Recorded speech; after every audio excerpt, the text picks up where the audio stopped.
जय श्री बालाजी महाराज, श्री शिवाय नमस्तोभ्यम। ईश्वर की कृपा आप सब पर बनी रहे।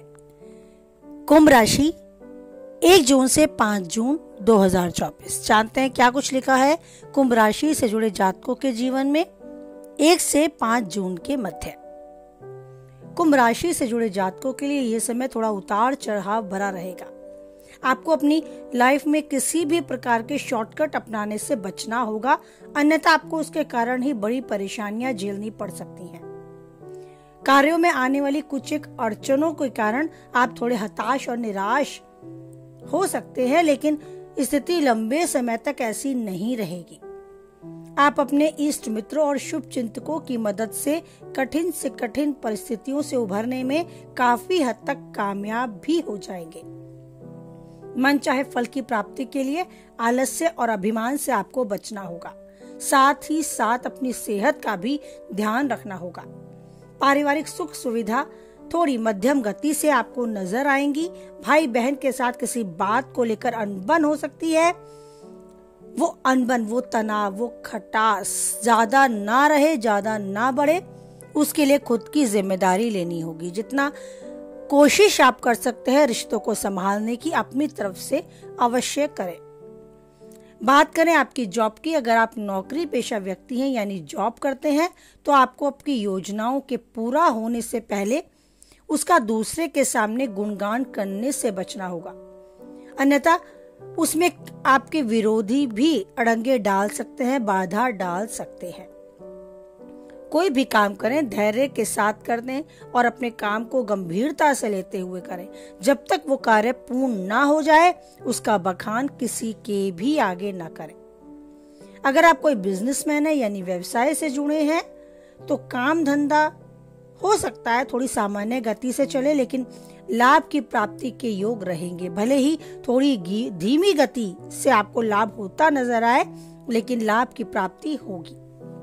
आपको अपने बाजार में साख बनाए रखने के लिए अपेक्षाकृत अधिक मेहनत करनी पड़ सकती है और अपने काम पर पहले की अपेक्षा अधिक गंभीरता से ध्यान देना होगा। अपने प्रतिद्वंदियों के साथ सतर्क रहना होगा। कोई भी बात अपने व्यवसाय से जुड़ी हर किसी के साथ शेयर करने से बचना होगा। अपनी भावी योजनाओं को किसी के साथ तब तक शेयर ना करें जब तक आप उन योजनाओं पर कार्य ना कर ले और वो कार्य पूर्ण रूप से परिणाम न देने लगे।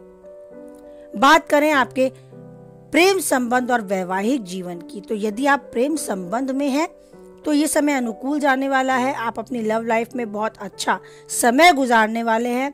आपका लव पार्टनर न सिर्फ आपके दिल की बात सुनेगा, मन से सुनेगा, बल्कि अपनी इच्छा के अनुरूप भी अपनी भावनाएं व्यक्त करेगा। आप एक अच्छा समय अपने लव पार्टनर के साथ बिताएंगे। अगर आप वैवाहिक जीवन जी रहे हैं तो काफी हद तक आपका वैवाहिक जीवन भी सुखमय बना रहेगा। कठिन समय में जीवन साथी आपका साथ देगा। हर तरीके से भावात्मक रूप से आपको अपने साथ एक जुड़ाव महसूस कराने की कोशिश भी करेगा। आप अपने मन की चर्चा उनके साथ कर सकते हैं, अपने मन में उठे भावों को उनके सामने व्यक्त कर सकते हैं और एक अच्छा सहयोगी और सलाहकार आपका जीवन साथी साबित हो सकता है। आपको अपने जीवन साथी के साथ अपना कुछ समय बिताना होगा जिससे कि इस समय को, इस जीवन के पल को आप यादगार बना सकें। बात करें आपके पारिवारिक माहौल की तो काफी हद तक अनुकूल है, लेकिन आपको अपने रिश्तों को संभालने में स्वयं से जिम्मेदारी लेनी होगी। हो सकता है आपका कोई मित्र या आपके भाई बहन के साथ कोई अनबन हो जाए, तो बात को बढ़ने ना दें। अगर झुककर धैर्य अपनाकर बात को संभाला जा सकता है, रिश्तों को संभाला जा सकता है, तो अवश्य ही संभाल लें। कहा भी गया है फलदायी वृक्ष ही झुकता है। अगर आप में गुण है तो हो सकता है आप अपने रिश्तों के महत्व को अपेक्षाकृत अधिक समझेंगे और उनको बनाए रखने की खुद से कोशिश भी करते रहेंगे। अपने सेहत के प्रति जरूर सचेत रहें। कोई पुरानी बीमारी आपको ना घेर ले या कोई नई बीमारी जन्म न ले, इसके लिए एक अच्छे खान पान, एक अनुशासित दिनचर्या का पालन करें। अपने खान पान में तरल पदार्थों का सेवन अधिक करें। योग और व्यायाम को भी अपने दिनचर्या में शामिल करें। यात्रा कम से कम करें। अगर टाली जा सकती है तो यात्रा को टाल दें। ये समय आपके लिए कुछ हद तक यात्रा करना काफी अनुकूल साबित नहीं हो पाएगा, इसीलिए यात्रा कम से कम करें। और ज्यादा अच्छा रहेगा कि आप अपना समय एकांत में अपने इष्ट मित्रों, अपने शुभचिंतकों के साथ, घर या परिवार के साथ ही बिताएं, तो आपके लिए काफी हद तक लाभप्रद रहेगा। बात करें आपके मन मस्तिष्क में चल रही उलझन को सुलझाने की, तो बहुत कुछ ऐसा भी होता है जो हमें तनावग्रस्त कर जाता है और उससे उभरने के लिए हम खुद को ऊर्जावान महसूस नहीं कर पाते। तो हमें अपने विश्वास को दृढ़ करना होगा कि हमारे हाथ में कुछ नहीं, हम केवल कर्म कर सकते हैं। और वो कर्म कितना कर सकते हैं, ये अपने सामर्थ्य को हम जानते हैं। हम कितना कार्य कर सकते हैं, इस क्षमता को हम जानते हैं। बस हमें इस अपनी क्षमता को ही इस्तेमाल कर अपने कार्य पर गंभीरता से ध्यान देना होगा और उस ईश्वर का आशीर्वाद प्राप्त करना होगा कि हमें हमारे कर्मों का सही और अच्छा और उत्तम परिणाम दे।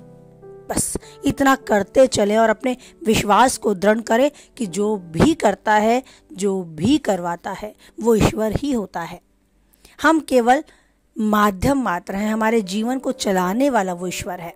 तो हमारे जीवन में आने वाले धूप छाव, उतार चढ़ाव और सुख दुख हमारे हाथ में नहीं है। हमारे हाथ में है हमारे कर्म, जिनका फल हमें परिणाम स्वरूप भोगना पड़ता है।